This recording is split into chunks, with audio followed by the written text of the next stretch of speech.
Hello guys, welcome back to my YouTube channel. Bे भिडिअ'आनो जाहैबाय नोंथांमोनजों मोनसे फिथाइ शेयार खालामगोन आङो.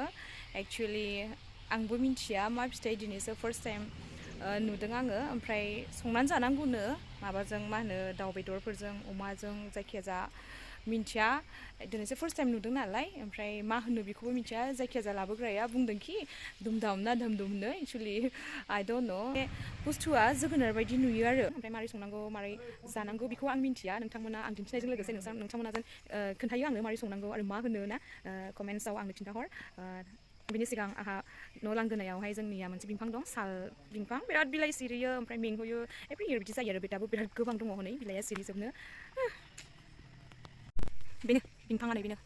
साल बिफां ना मा होनो बै बिलाइया एकदम बिथिं फुरा माबा जाजोबो गोग्लैजोबो स' बेखौहाय फोसाबनोसै आङो एकदमबारे माला बिलाइया गोग्लैजोबगोन होमबासो गसिगोन फोसाबनो मेंलायखाबाय हाबाय बेखौ सावनोसै एबार गेलेनो हागौ बिहरदों संनो बेसेबां सिरिबावनांगौ दंबावो नै सिरि दे अर लानानै फैबाय सावदो दे दे सावनो हाबासो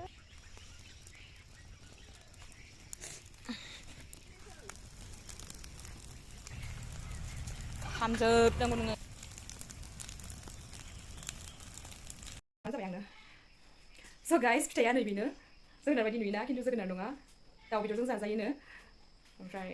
मिथिला मारै संनांगौ नोंथांमोना अननानै कमेन्ट्सजों खिन्थाहरदो मानो होनबा आं दिनैसो फार्स्ट टाइम बेखौहाय नुदों ओमफ्राय आं नामखौबो मिन्थिया even I don't know the name. Okay, you guys tell me in the comments. Again strawberry दुगै खांनानै जानोसै after fresh up I will have this जानो लुगैबाय खोनादों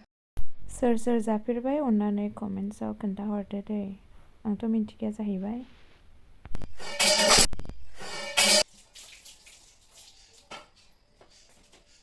दुगैखांबाय आं एबार बेखौ जासिगोन सुनाया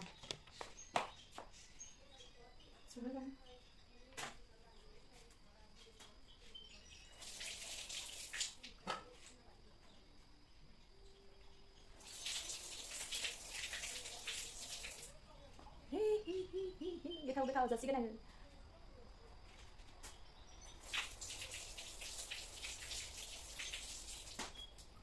सोर हरामोन थेंक इउ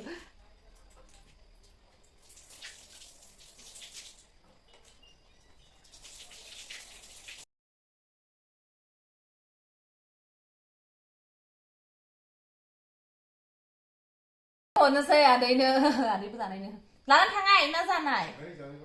जानायल' थाइसे थाइनै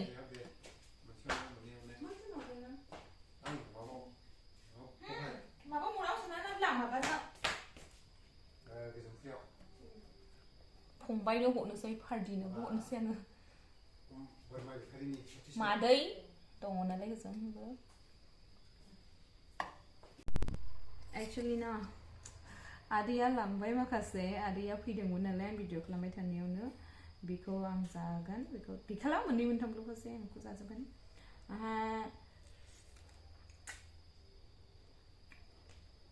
आं गोथाव मोनदों बिराद गोदै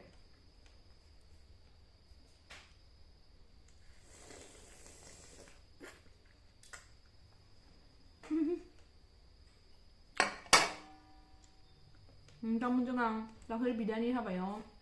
काजिन बिदानि हाबायाव नोंथांमोना भिडिअखौ जोबजासिम नायदे ब्रादार प्रेक्टिकलनि माखासे कमेडि भिडिअफोरखौ नुगोन नोंसोरो दाख्लै जोंनि काजिन ब्रादारनि हाबायाव हिन्जाव लागोमोन नालाय बियो माखासे जक्सफोर होदों बेखौहाय नोंथांमोनजों शेयार खालामगोन आङो जोबजासे नायलांबाय था बिन्दास आजाला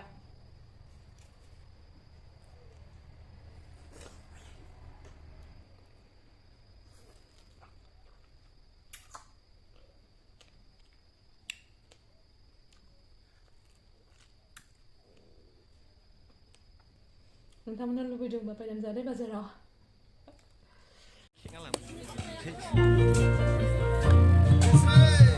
दौलाय ओके गाइस नोंथांमोना दायो ब्रादार प्रेक्टिकलनि माखासे कमेडि भिडिअफोरखौ नुनो मोनलांनोसै हाबायावहाय नायलांबाय थादो फैनानै आं बिराद गोजोननाय मोनदों माने हिन्जाव गोदाननि बिफाजों आंहा एसे लोगो बादि आरोखि माने आङो फिसाजो गोनांबाथाय लोगो जानो मोजां मोनो आरोखि खिदा आलाप औ बेना साथाम नालाय फिसाजोआ सासे हाबा जाबाय सानै दंबावो बिदिनो फिसाजो गोनांफोरजों अनेक जायगायाव लोगो दं आंना क'क्राझार चिरां बिजनि बे इन्टारेस्टसिन जायो माने सिन्था गैयि जाहैगोन हौवाजों रायलायहांदों बा लिंक लाहांदों हौवाफोरनि फन फैबाय थादों ओइ समाव सासे लाबाव बुजिबाय दा बिदि आरोखि मालाबाबो हिनजावफ्रा बे गथ' गोरलै 6 मास 7 मास 1 मास जानायखौ गारना खारा बिराद अनसुलि जायो हिनजावफ्रा आयु बेथ' उन्दैखौ गारना खानोसै आङो फाग्ला बोसोरथाम नेबाव होननायबो खोनाबाय आङो नंगौ नाङा जै 5 बोसोर जाबाय होमबासो खारो बे सारा दुनियानि बर'फोरनि हिनजाव खारनाय प्रब्लेमखौ खोनासंनाय गैयाब्लाबो फिसाया बोसोरबा जाबाय आरोखि जेब्ला क्लास 3 4 5 6 मोनहैयो होमब्लासो गारो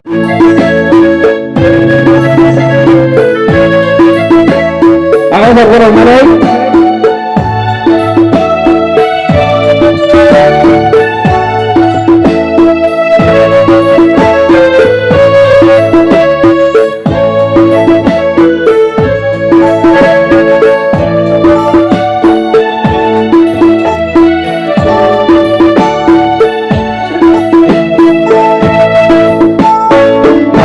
जानानै रायजो जादों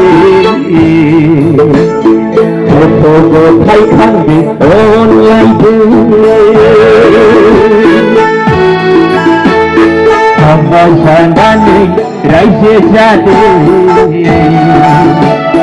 गथ' गथाय खांदों अनलायदों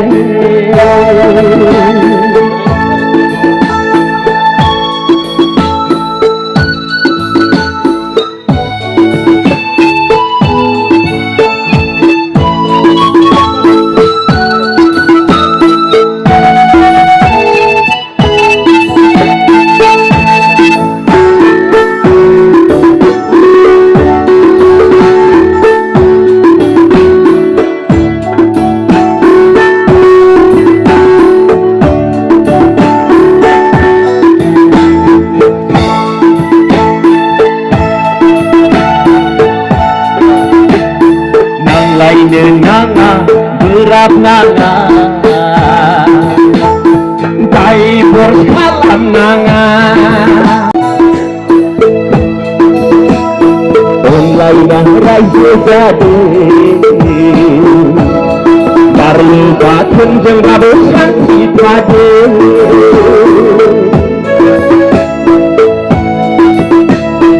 अनलायना रायजो जादों बारलु बाथोनजोंबाबो सान्थि थादों हाबा जानानै रायजो जादों